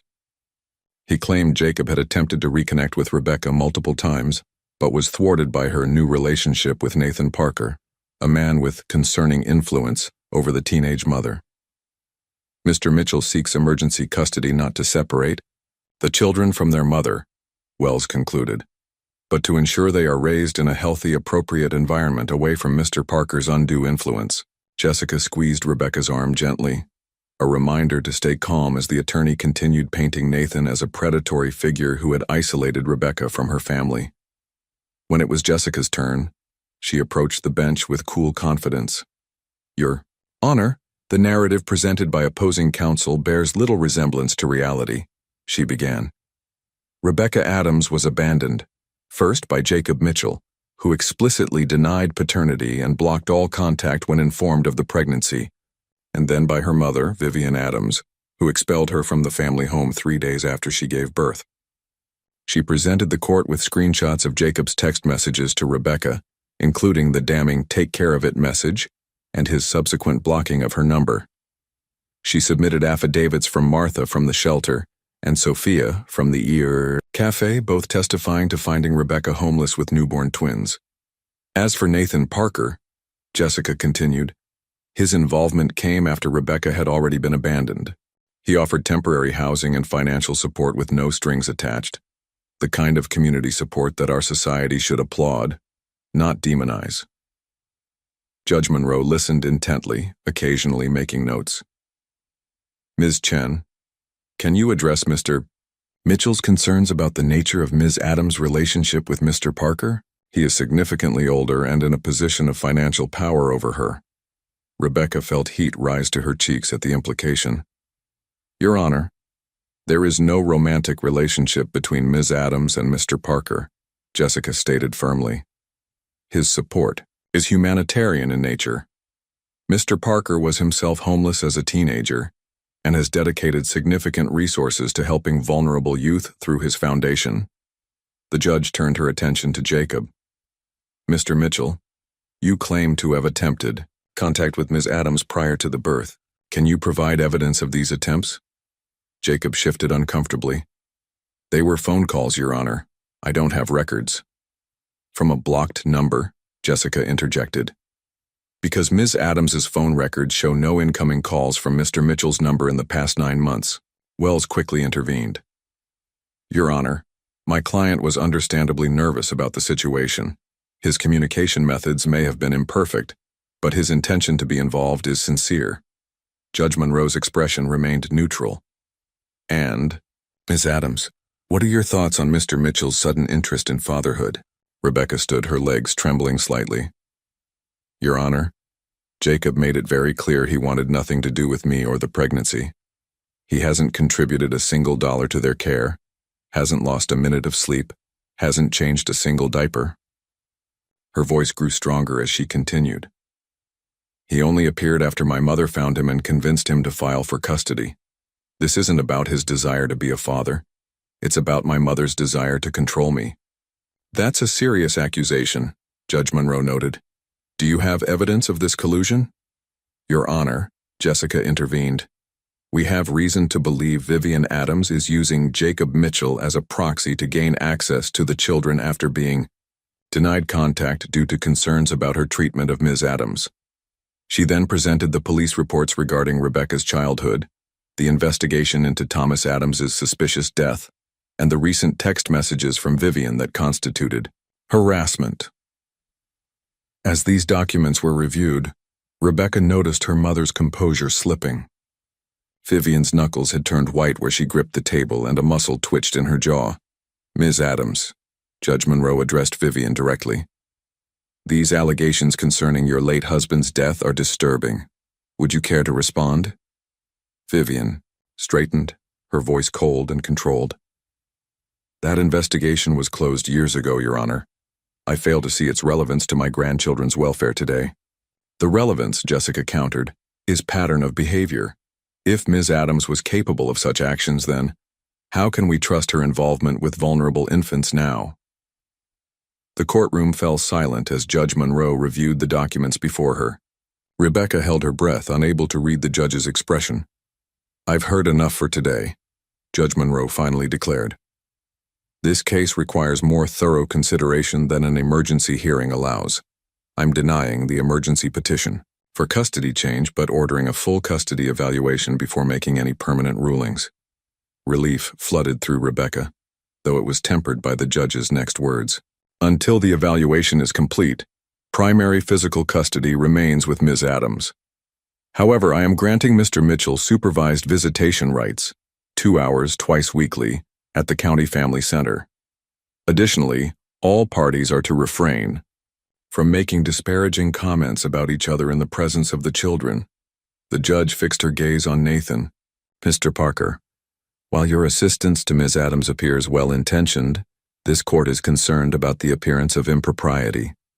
I strongly suggest establishing more formal arrangements regarding housing and financial support through proper legal channels." With a bang of her gavel, the hearing was adjourned. Rebecca sat frozen, processing the mixed outcome.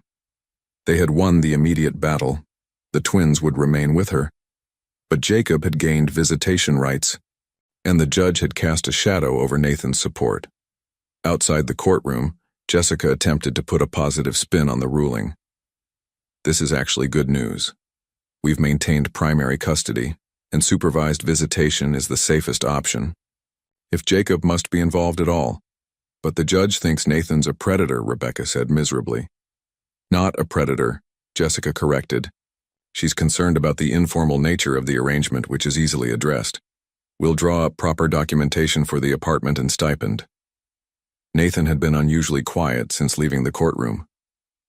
"Perhaps the judge has a point," he said finally. "My involvement has complicated things for you, Rebecca." "Don't say that," Rebecca protested. "Without you, I'd still be homeless, or worse, forced to go back to my mother." Nathan's expression softened. "I'm not abandoning you. I'm suggesting we follow the judge's advice and formalize arrangements to remove any appearance of impropriety." As they discussed next steps, Rebecca noticed her mother and Jacob exit the courtroom, followed by their attorney. Vivian's eyes met, hers briefly, and the look sent ice through Rebecca's veins. It wasn't the look of someone who had lost. It was the look of someone already planning their next move. "Can we leave?" Rebecca asked quietly. "I need to see the twins." In the car, Rebecca sat silently, staring out the window as Nathan drove them to Eleanor's home. The court hearing had left her emotionally drained, but more than that, it had opened her eyes to the reality of the battle ahead. This wasn't just about keeping the twins away from Jacob or her mother. It was about proving her own worth as a parent despite her youth. "You did well in there," Nathan said, breaking the silence. "The judge saw your maturity and commitment." "I don't feel like I did well," Rebecca admitted. "I felt like a child playing dress-up, trying to convince adults I belong at the grown-up table." "That's not what I saw," Nathan countered. "I saw a young woman fighting fiercely for her children. Age doesn't determine strength of character, Rebecca." His words warmed her, but doubt still lingered. "The custody evaluation scares me. What if they decide I'm too young, too inexperienced?" "Then we'll address those concerns," Nathan replied, simply. "If they recommend parenting classes, you'll take them. If they want to see more stability, we'll demonstrate it. Whatever challenges they identify, we'll face them together." Together. The word hung between them, carrying more weight than perhaps either of them realized. They arrived at Eleanor's modest suburban home, where the nurse greeted them warmly. The twins were sleeping peacefully in a borrowed portable crib. Angels, both of them, Eleanor assured Rebecca. How did the hearing go? As Nathan explained the outcome, Rebecca knelt beside the crib, drinking in the sight of her babies. Lucas's tiny fist was curled around the edge of his blanket, while Lily's rosebud mouth worked in her sleep as if she were still nursing. The fierce love that welled up inside Rebecca was almost painful in its intensity. I won't let anyone take you from me, she whispered, gently stroking Lily's cheek. I promise. On the drive back to the apartment, Rebecca's phone buzzed with a text from an unknown number. This is just the beginning. You can't win against me, I always get what I want. Mom. Rebecca showed the message to Nathan, who immediately pulled over and called Jessica. Forward it to me, Jessica instructed, after hearing about the text. This violates the restraining order. We'll file a contempt motion immediately. Rebecca did as instructed, then turned off her phone, suddenly exhausted by it all. I keep thinking this can't get worse, she said, leaning her head against the car window. But she always finds a way to prove me wrong. Nathan reached across the console and squeezed her hand gently. She's escalating because she's desperate. The truth about your father, the court seeing through her manipulation. She's losing control, and that terrifies her. What if she never stops? Rebecca asked, voicing her deepest fear. What if my whole life becomes about fighting her? She'll stop, Nathan assured her, his voice firm with conviction. One way or another, this will end, Rebecca. And when it does, you'll be free to build the life you and your children deserve. As they resumed driving, Rebecca found herself studying Nathan's profile. In the weeks since their first meeting, he had become more than a benefactor or even a friend. He had become her anchor in the storm, a fixed point of strength she could turn to when everything else seemed to be crumbling. The judge's concerns about their relationship echoed in her mind. Was there something inappropriate about their connection? Rebecca didn't think so, but she was self-aware enough to recognize the complexity of her feelings toward Nathan, gratitude mixed with admiration, trust deepening into something she wasn't ready to name. Whatever it was, she knew one thing with certainty. She couldn't face what lay ahead without him. And for now, that knowledge would have to be enough. 2 weeks after the court hearing, a fragile routine had emerged in Rebecca's life. The custody evaluation was scheduled for the following month, giving her time to prepare. Jacob had attended his supervised visits with the twins, though Rebecca noticed his interest seemed to wane with each session. He'd spent most of the time checking his phone while a social worker observed his minimal interaction with Lucas and Lily. Meanwhile, Jessica had formalized Nathan's assistance with proper legal documentation. Rebecca now had a 1-year lease on the apartment at a nominal rent, and a separate stipend agreement classified as child support assistance that would help her finish high school and eventually pursue college. On a crisp Thursday morning, Rebecca sat at the kitchen table with a stack of textbooks. With Nathan's help, she'd enrolled in an online program to complete her high school diploma, determined to build a stable future for her children. The Pythagorean theorem is torturing me, she groaned as Nathan entered, carrying coffee for both of them. I could help, he offered, setting a mug beside her. Math was my best subject. Rebecca smiled gratefully. Later, maybe. Right now, I need a break. She glanced toward the nursery where the twins were napping. It's so quiet. I should enjoy it while it lasts. Nathan settled across from her, his expression slightly tentative. I've been meaning to talk to you about something. The seriousness in his tone made Rebecca sit up straighter. What's wrong? Nothing's wrong, he assured her quickly. It's about your father's case. Jessica heard from the district attorney yesterday. Rebecca's heart quickened. And? They're officially reopening the investigation into his death. New? Forensic techniques might reveal evidence that wasn't detectable 17 years ago. Rebecca let out a slow breath. What does this mean for the custody case? It could be significant. If the investigation uncovers evidence against your mother, it strengthens our position that she's unfit to be around the twins. And if it doesn't? Nathan hesitated. Then we focus on the present, her behavior now, not the past. Rebecca nodded. processing this development. Part of her feared what the investigation might reveal, but another part desperately wanted the truth about her father's death, regardless of how painful it might be. "There's something else," Nathan continued, his expression softening. "Jessica's investigator found something, or rather, someone you should know about." Rebecca felt a flicker of apprehension. "Who?" "Your father had a brother, your uncle. His name is Michael Adams." The revelation hit Rebecca like a physical blow. "An uncle? That's impossible. My mother always said Dad was an only child." "She lied," Nathan said gently. "Michael is 3 years younger than Thomas was. They were close until your father met your mother. After that, they lost touch." Rebecca's mind reeled with questions. "Where is he?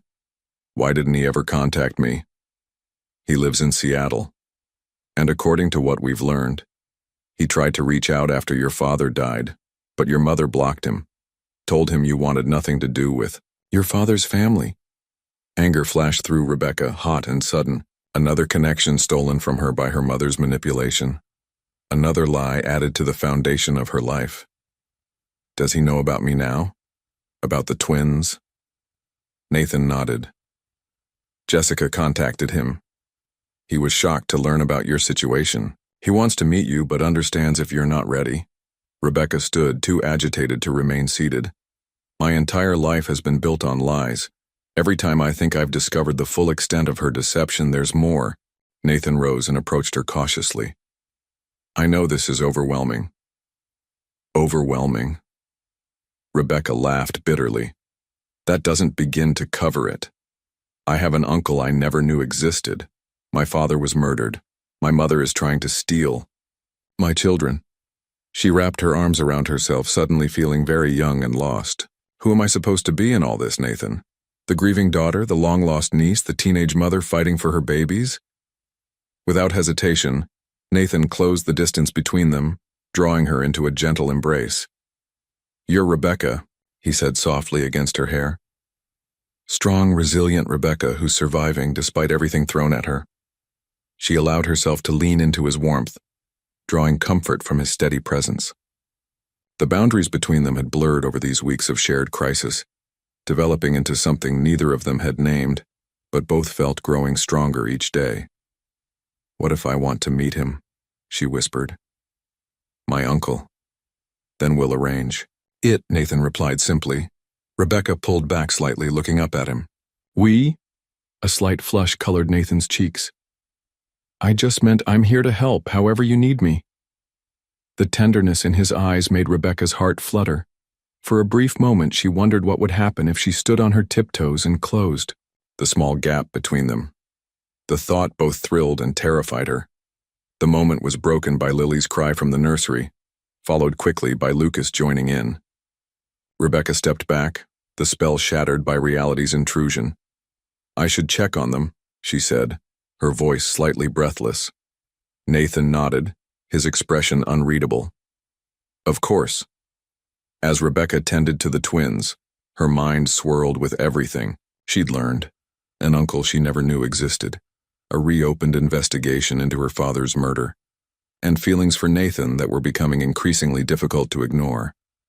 That evening, after the twins were asleep, Rebecca sat on her balcony, phone in hand.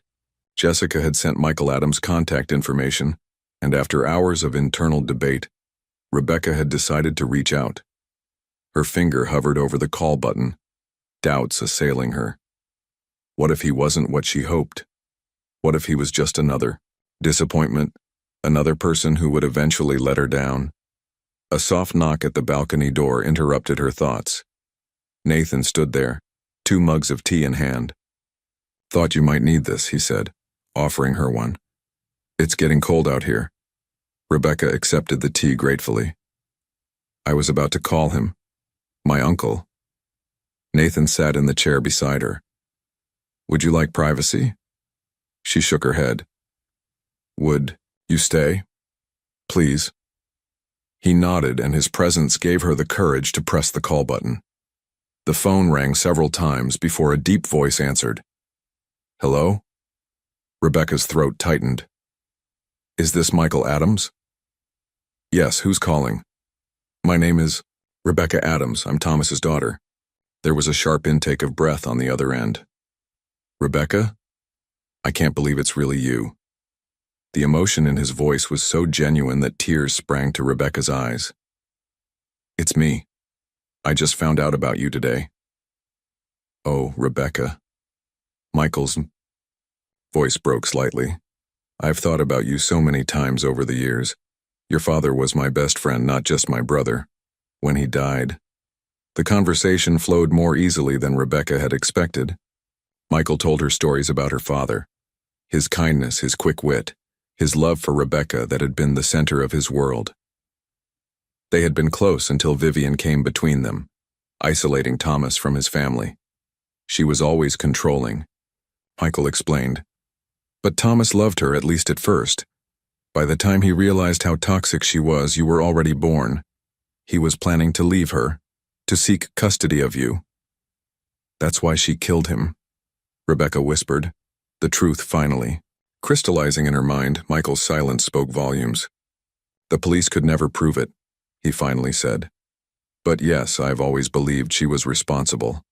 When the call ended an hour later, Rebecca had made plans to meet Michael in person. He would fly in the following weekend, eager to connect with his niece and meet his grandnephew and niece. He sounds wonderful, Rebecca said to Nathan as she set down her phone. He has Dad's laugh. At least, it sounds like what I remember. Nathan smiled, genuinely happy for her. I'm glad you found him. Family is precious. Yes, Rebecca agreed, looking at him thoughtfully. It is. The unspoken question hung between them. What kind of family were they forming? Nathan, Rebecca, and the twins had created something that defied conventional labels, something that had grown from crisis but blossomed into something deeper. As they sat together under the night sky, Rebecca felt something she hadn't experienced in years. Hope. Not just for survival, but for happiness. For a future where the shadows of her past no longer determined her path forward. Tomorrow would bring new challenges, but tonight, with Nathan beside her and the knowledge that she wasn't as alone in the world as she'd believed, Rebecca allowed herself to dream of what could be rather than fear what might come. Michael Adams was exactly like the voice on the phone, had suggested, warm, genuine, and with a smile that struck Rebecca with painful familiarity. He had her father's eyes, the same gentle crinkles at the corners when he smiled, the same cleft in his chin that she sometimes caught glimpses of in old photographs. Their meeting took place at a quiet cafe near Rebecca's apartment, chosen for its privacy and proximity to home in case the twins needed her. Nathan had offered to stay with Lucas and Lily to give Rebecca space for this reunion, but she'd insisted he join them. His steady presence had become her anchor, and facing this emotional milestone without him felt unthinkable. Rebecca, Michael breathed when she entered the cafe, rising immediately from his seat. He hesitated, clearly unsure if he should embrace her or maintain a respectful distance. Rebecca made the decision for him, stepping forward into his arms. The hug felt both strange and familiar, like finding a piece of a puzzle she hadn't known was missing. You look so much like him, Michael said as they separated, his eyes suspiciously bright. Same smile, same determination in your eyes. They settled at the table, Nathan sitting beside Rebecca after shaking Michael's hand warmly. Over coffee and pastries, Michael shared stories of her father, childhood adventures, teenage mishaps, the dreams Thomas had harbored before his death. He was so proud of you, Michael said, sliding a small photo album across the table. I brought these. Thought you might want to see them. Rebecca's hands trembled as she opened the album. Inside were photographs she'd never seen before. Her father as a young boy, as a teenager with Michael at his college graduation. And most precious of all, photos of him holding Rebecca as a baby, looking at her with undisguised adoration. Don't remember him looking at me like this, she whispered, tracing the image with her fingertip. He adored you, Michael confirmed. Which is why what happened makes no sense. Thomas would never have taken his own life, would never have left you voluntarily. The conversation turned to the reopened investigation. Michael had already spoken with the district attorney, sharing his own suspicions and evidence he'd gathered over the years. Thomas called me the night before he died, Michael revealed, his voice dropping. Said he'd found evidence that Vivian was embezzling from his company. He was planning to confront her, then file for divorce and seek full custody of you. Rebecca felt the blood drain from her face. She killed him to prevent that. Michael nodded grimly. That's always been my belief. But proving it after all this time.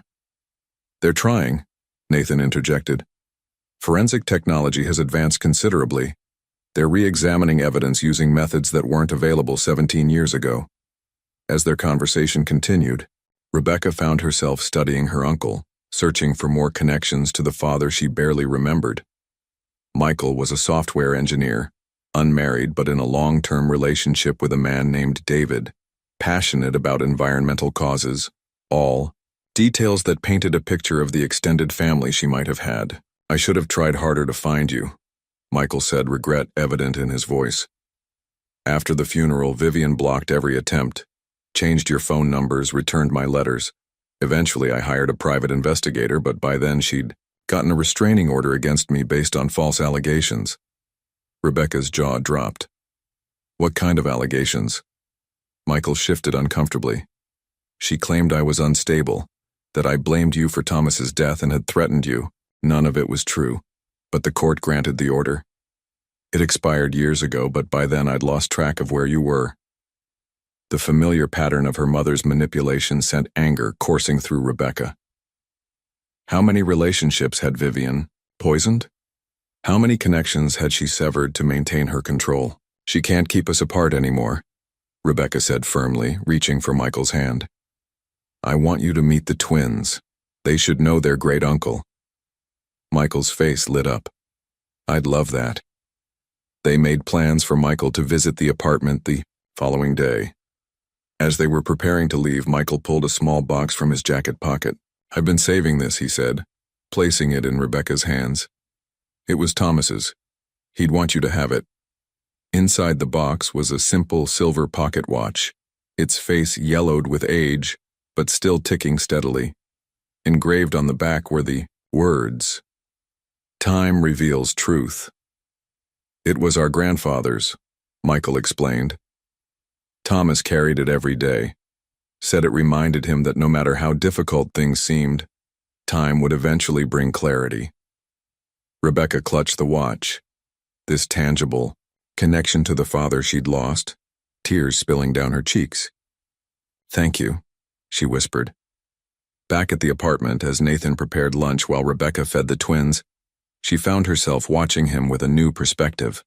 The way he moved with ease through her kitchen, how he gently tickled Lucas's foot as he passed, the quiet humming under his breath, all spoke of a man who had found his place in their unconventional family.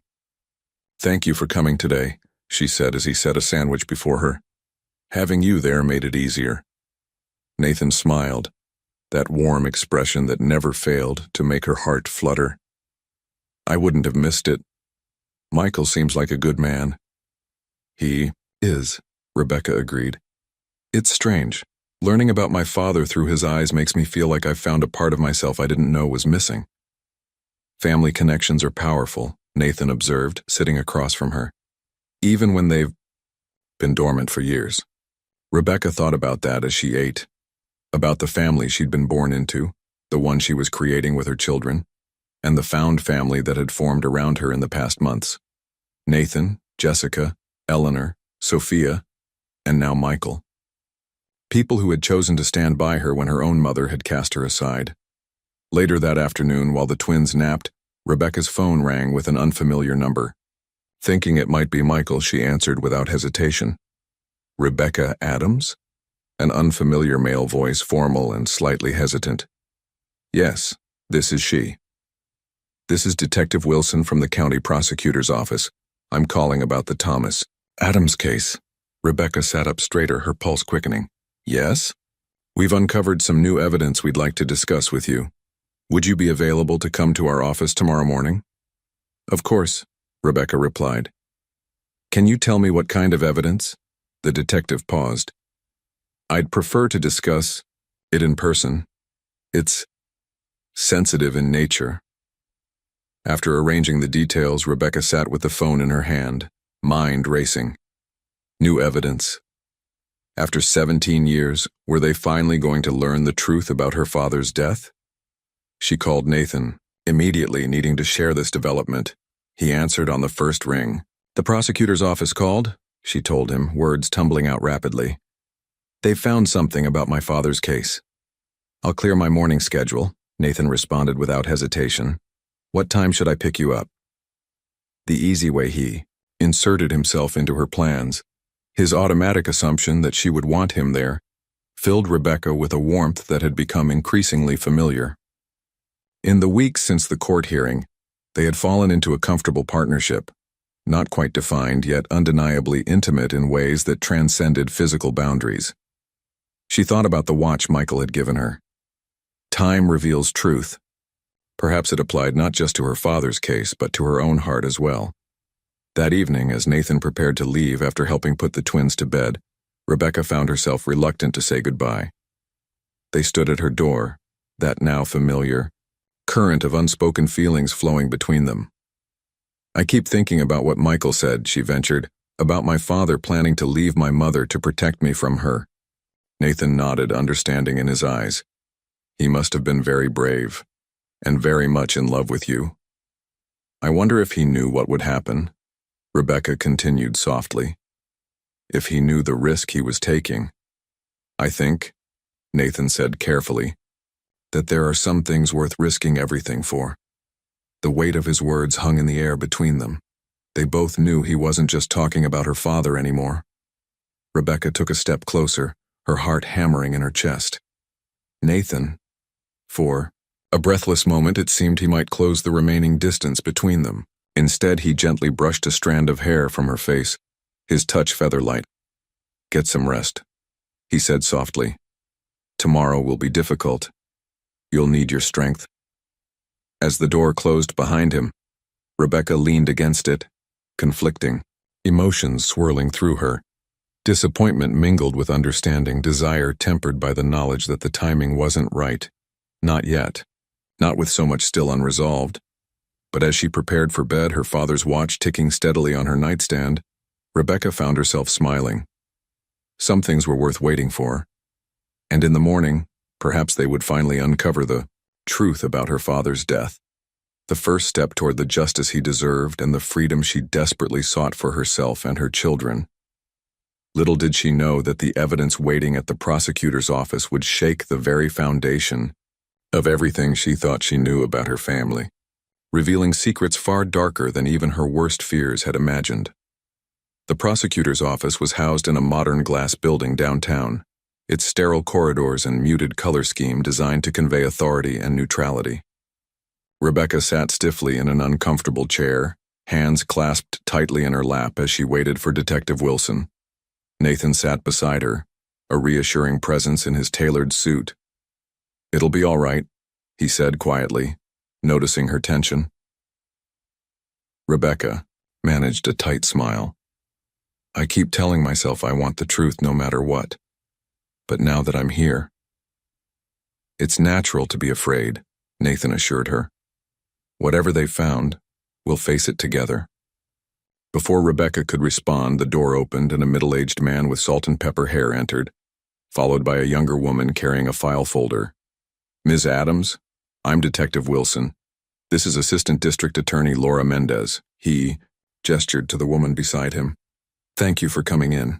After introductions and brief pleasantries, they settled around a small conference table. Detective Wilson opened a folder, his expression turning grave. As you know, we've reopened the investigation into your father's death. New forensic techniques have allowed us to examine evidence that wasn't properly analyzed 17 years ago. Rebecca nodded, her mouth suddenly dry. What did you find? Detective Wilson and ADA Mendez exchanged glances before he continued. We've recovered partial fingerprints from the syringe used to inject your father with insulin, prints that didn't belong to Thomas. My mother's? Rebecca asked, barely able to form the words. No, Wilson replied. surprising her. The prince belonged to a man named Robert Keegan. Rebecca frowned, the name unfamiliar. Who is he? He was your mother's brother, Wilson explained, sliding a photograph across the table. The revelation hit Rebecca like a physical blow. My mother doesn't have a brother. She did, Mendez interjected. He died in prison 12 years ago. Manslaughter, charge, though he was initially arrested for murder in another case. Rebecca's head spun with this new information. Another secret. Another family member hidden from her. I don't understand. Are you saying my uncle killed my father? We believe. He and your mother conspired together, Wilson confirmed. Financial records show Vivian transferred $50,000 to Keegan 2 days before your father's death. Another $50,000 followed 3 days after. The timing suggests payment for services rendered, Mendez added clinically. Nathan, who had remained silent until now, leaned forward. Why are you only discovering this connection now? Keegan used an alias when dealing with banks, Wilson explained. Modern software allowed us to identify patterns that weren't caught before. Plus, without DNA evidence linking him to the scene, investigators focused primarily on Vivian. Rebecca struggled to process this information. So my mother hired her own brother to kill my father? Because Dad was going to divorce her and seek custody of me? That appears to be the case, Wilson confirmed. We've recovered emails between Vivian and Keegan discussing what they called the Thomas problem and how to solve it permanently. Rebecca felt physically ill. Does my mother know you found this evidence? Wilson shook his head. Not yet. We're preparing to bring her in for questioning later today. Oh God. Rebecca pressed her hand to her mouth. She'll run. If she knows you're close to proving she orchestrated my father's murder, she'll disappear. We've been monitoring her movements, Wilson assured her. She's not going anywhere without us knowing. Rebecca wasn't convinced. She'd seen firsthand how calculating her mother could be, how she always seemed to be several steps ahead. There's more, Mendez said, her tone softening slightly. In reviewing old files related to Keegan, we found something concerning the custody case with your children. Rebecca tensed. What about it? Keegan had a son, Connor, who would be your cousin. He has a history of violence and drug offenses. Mendez slid another photo across the table, showing a man in his early 30s with the same cold eyes as her mother. Our surveillance indicates he's been meeting regularly with Vivian over the past 2 weeks. A chill ran down Rebecca's spine. You think she's planning something with him? We don't know, Wilson admitted, but given the family history, we're concerned. As a precaution, we're assigning an officer to monitor your apartment building until Vivian is in custody. The meeting continued for another 30 minutes as Wilson and Mendez outlined the next steps in the investigation. They would need Rebecca's formal statement about her mother's behavior, both past and present. They cautioned her to be vigilant, to report any unusual activity immediately. By the time they left the prosecutor's office, Rebecca felt numb. The bright midday sun seemed at odds with the darkness of what she'd learned. I need to check on the twins, she said as Nathan helped her into his car. Eleanor was watching them during the meeting, having insisted that Rebecca shouldn't bring them to the prosecutor's office. Of course, Nathan replied, pulling into traffic. He cast concerned glances at her throughout the drive. Are you all right? Rebecca stared out the window, watching the city blur past. I don't know what I am, she admitted. I just found out my mother hired her brother, an uncle I never knew existed, to murder my father. And now she might be plotting something with my cousin, another relative I never knew about. She turned to face Nathan, her eyes glistening, with unshed tears. My entire life has been built on lies. I don't even know who I am anymore. Nathan reached across the console, taking her hand firmly in his. You're Rebecca Adams. You're a loving mother to Lucas and Lily. You're brave, resilient, and stronger than you realize. Your mother's lies don't define you. His words warmed her heart, providing a momentary anchor in the swirling chaos of her emotions. I'm scared, Nathan, she confessed. Not just of what my mother might do, but of what all this means for me. Am I destined to become like her? Is there something in my blood, some genetic predisposition to— Stop, Nathan interrupted gently, but firmly. You are nothing like her. The very fact that you're worried about it proves that. Vivian has never shown a moment of self-doubt or introspection. You're breaking the cycle, Rebecca. When they reached Eleanor's house, Rebecca practically ran to the door, her need to hold her babies overwhelming. Eleanor greeted them with her usual warmth, but Rebecca immediately sensed something was wrong. What is it? She demanded, scanning. The room for the twins. They're fine, dear, Eleanor assured her quickly. Sleeping in the portable crib in the living room. But— She hesitated. Someone was asking about you earlier. A man I didn't recognize. He said he was a friend of your mother's, wanted to know if I'd seen you. Rebecca's blood ran cold. What did he look like? As Eleanor described him, tall, dark-haired, with a scar above his right eyebrow, Rebecca realized it matched the photo of Connor Keegan, her cousin, her would-be kidnapper or worse. Nathan immediately called Detective Wilson, who promised to send officers right away. We need to move you all to a safer location, he concluded. Where? Rebecca asked, gathering the still sleeping twins with trembling hands. If they found Eleanor's house, they could find anywhere. Nathan's expression was resolute. I have a lake house about 2 hours from the city. Very private, excellent security system, few people know about it. Within 30 minutes, they had packed essentials for the twins and were in Nathan's car, following a police escort out of the city. Rebecca sat in the back between the car seats, unable to take her eyes off her babies. I should have known she would escalate, she said softly. She's never going to stop, is she? Not until she has the twins or— She couldn't finish the thought, but Nathan understood. The police will find her. The evidence against her is substantial now. Not just for your father's murder, but for the current threat against you and the children. Rebecca nodded, wanting to believe him. But as they drove further from the city, into the dense forests that would conceal Nathan's lake house, she couldn't shake the feeling that they were heading toward a confrontation, rather than away from one. Her mother had always been 2 steps ahead, manipulating events from the shadows. Even now, with the police aware of her crimes, Rebecca doubted Vivian would simply allow herself to be caught. We should call Michael, she said suddenly. If my mother knows about him meeting me, he could be in danger too. Nathan nodded, already, dialing on his car's Bluetooth system. I'll have him meet us at the lake house. He'll be safer with us. The call connected, but instead of Michael's voice, they heard only silence. Michael, Nathan called. Are you there? There was a rustling sound, then a voice that sent ice through Rebecca's veins. I'm afraid Michael is indisposed at the moment, Vivian Adams said smoothly, but I'd be happy to take a message. Rebecca's heart stopped. Mom, what have you done? To him? Nothing permanent, Vivian replied, her tone chillingly casual. Yet, that depends entirely on you, Rebecca. What do you want? Nathan demanded, his knuckles white on the steering wheel. Simple. I want my grandchildren. Vivian's voice hardened. Bring them to the old family cabin by midnight. Come alone, Rebecca. No police, no lawyer, and especially no Mr. Parker. Or, Michael won't live to see morning. The call disconnected, leaving them in stunned silence. The police escort ahead of them continued driving, unaware of the horrifying development. We need to tell the police, Nathan said, already reaching for his phone. No! Rebecca grabbed his arm.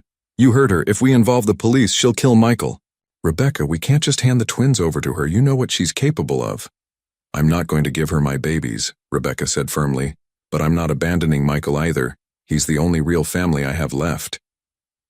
Nathan glanced at her, in the rearview mirror, his expression torn between admiration and fear. What are you suggesting? Rebecca took a deep breath, an idea forming in her mind, a dangerous, desperate idea. We need to set a trap, she said, and I'm going to be the bait. The old family cabin loomed before Rebecca like something from a nightmare. Weathered logs blackened by years of neglect, windows glinting like empty eyes in the moonlight. This place had featured in her childhood memories. brief, infrequent visits that always ended with her mother's inexplicable haste to leave. Now, Rebecca understood why. This cabin held secrets. "You don't have to do this," Nathan whispered from the driver's seat, the car hidden among dense trees a quarter-mile from the cabin. "Yes, I do." Rebecca's voice was steady despite her racing heart. She glanced at the twins sleeping in their car seats, blissfully unaware of the danger surrounding them. The plan will work. It has to. The plan had come together in frantic whispers. During the drive, Jessica had contacted her investigator, who was positioned in the woods with Detective Wilson and a tactical team. They would move only on Rebecca's signal, a text message containing a single word: "Now." "Remember," Nathan said, grasping her hand, "your only job is to confirm Michael is alive and locate him in the cabin. Once you've done that, send the text. Don't try to be a hero." Rebecca nodded, though determination burned in her eyes. "Keep them safe," she whispered, brushing her fingertips over the twins' cheeks one last time. "With my life," Nathan promised. The walk to the cabin seemed endless, each step carrying Rebecca closer to a confrontation 17 years in the making. The gravel crunched beneath, her feet announcing her arrival. The cabin door swung open before she could knock. Vivian stood framed in the doorway, her familiar cold smile sending chills down Rebecca's spine. "Right on time," Vivian said. "Where are my grandchildren?" "Safe," Rebecca replied evenly. "Where's Michael?" Vivian's smile tightened. "Inside, alive, as promised." Rebecca stepped over the threshold, into the belly of the beast. The cabin's interior was sparsely furnished: a table, chairs, a sagging couch, and there, bound to a chair, in the corner, was Michael. A bruise darkened his cheek and duct tape covered his mouth, but his eyes widened when he saw Rebecca. "Let him go," Rebecca demanded. "The children first," Vivian countered. "I need to call Nathan, tell him to bring them." Vivian's eyes narrowed suspiciously. "No phones. I'll have Connor fetch them." A man emerged from the back room. Connor Keegan, the cousin she'd never met, his eyes carrying the same coldness as her mother's. "The car's a quarter-mile down the access road," Rebecca said, fighting to keep her voice steady. "Blue sedan," as Connor left. Rebecca caught Michael's gaze, hoping he could read the silent message in her eyes. "Hold on. Help is coming." The cabin fell into deathly silence as Connor's footsteps faded into the night. Rebecca stood facing her mother, fighting to maintain her composure as adrenaline coursed through her veins. Every maternal instinct screamed at her to run back to her children, but she forced herself to stand firm. The plan depended on her keeping Vivian distracted long enough for Connor to reach the car and find not the twins, but Detective Wilson and his team lying in wait. "Why?" Rebecca asked, breaking the silence. "Why all of this? Why kill Dad? Why try to take my babies?" Vivian smiled thinly, settling into a chair as if they were having a casual conversation over tea. "Your father was going to ruin everything. He'd discovered my financial arrangements, threatened to take you away." She waved her hand dismissively. "He left me no choice. And my babies. What threat do they pose to you?" "They're my legacy, Rebecca." Vivian's voice softened in a way that was more chilling than her anger. "You're too young, too naive to raise them properly. They deserve better." "Better than a mother who loves them," Rebecca countered, her voice rising despite her efforts to remain calm. "Better than being with someone who would die to protect them." Michael made a muffled sound behind his gag, drawing Vivian's irritated glance.